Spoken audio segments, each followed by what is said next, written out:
Mariners of Reddit, what's the strangest thing you've seen out on the open ocean?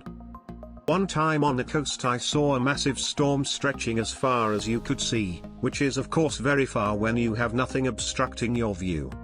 There was lightning everywhere. I can't put it into words. Every city was probably getting a lightning strike per minute, but from my point of view with this massive panoramic view, there must have been 10 bolts of lightning per second, sustained over at least an hour, absolutely mesmerizing. Like any good mariner, I grabbed my cigarettes, and did the old 1 foot on the railing and watched. My family traveled transatlantic in 1957 on a steamship, the SS Constitution, when I was 7. The ship sailed fairly close to the Kapellinghouse, which was a submarine, underwater, volcano that erupted from the fall of 1957 to the spring of 1958. It is in the Azores off the coast of Portugal or thereabouts. The ship's captain came as close as he dared and we all came out on the deck to watch.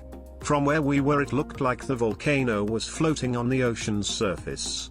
They told me that the volcano was creating an island, and as crazy as that sounds, it turns out to be true. On September 27th, beginning at about 6:45 in the morning, a submarine eruption, 300 meters from Ponta dos Kapellinghouse, 100 meters from the Ilhas dos Kapellinghouse, began. Whale spotters at Costa de Now, a few meters above the Kapellinghouse lighthouse, saw the ocean churning to the west and alerted the lighthouse keepers. On October 5th, the clouds of clay likely rose about 1 kilometer in height and solid fragments, reaching an area of 1,200 meters around. The buildings in the area began to experience the first damages. Windows were broken, tiles fell from the roofs.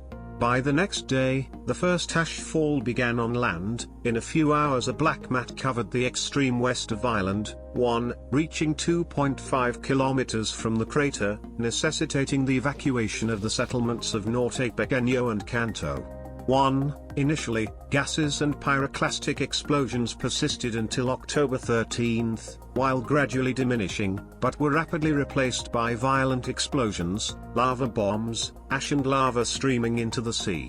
This intense eruption occurred until the end of October with constant ash raining on Fial, destroying cultural lands, inhibiting normal farming and forcing the residents from local villages to evacuate. By October 10th, the eruption had initially formed a small island, baptized Ilha Nova, English, the new island, Ilha dos Kapellinghouse, English, Island of Kapellinghouse, or Ilha do Espírito Santo, English, Island of the Holy Spirit, by the locals, 600-meter diameter and 30-meter height with an open crater to the sea.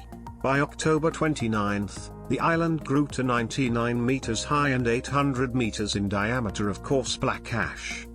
We crossed that ocean 3 times in the 1950s, but that was the most interesting thing we saw. Well, that, and the man in a boat that had been damaged by the storm we'd just gone through. His mast was broken and he was adrift. It took hours and hours for the captain to maneuver the ship close enough that we could board the man safely. He came aboard, very thin and wrapped in a blanket. Lucky to be alive and for us to have such a good captain. Whales doing ballet in the bay. Hilarious to watch such a massive and heavy beast come flying out of the water over and over again like it's just playing. Meanwhile it's big enough to just crush me instantly. We were at least 5 days away from land and our ship was covered bow to stern in praying mantis. Not truly the weirdest thing ever, but after not seeing much life for a few weeks it was an experience for sure. An owl. 300 miles offshore. I hoped it would stay with us or get close enough to catch, but it flew off into open water. Lots of land birds get stuck at sea. Sometimes they accidentally fall asleep on a ship and wake up in the middle of the ocean and try to find land again. Some get blown out from storms. They eventually drink too much salt water and die. The smaller ones get eaten by seagulls. It's sad. Father used to sail yachts for rich bastards across the Atlantic so they could have it in their Mediterranean and Florida houses depending on the time of year. His first time he got to truly see an open, unmolested starry night, and says he was appalled that it was so unusual to him. And because we're all living in cities, everyone's missing out on that kind of natural beauty that almost every other human in history would have had access to. I was on the helms just before period of darkness when one of the stars expanded from a dot to a flower-shaped orange thing that rotated very slowly. That thing was there for the whole night. Probably an astronomical phenomenon.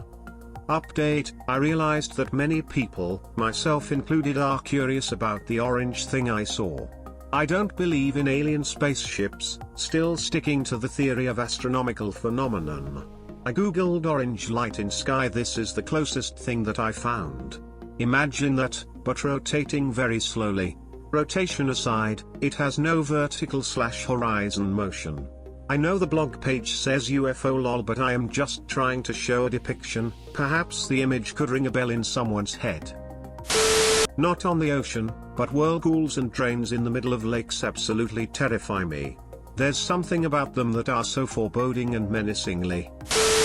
You made it to the end. Hit that subscribe button and turn on notifications for more Reddit content. It's free and that's a great prize.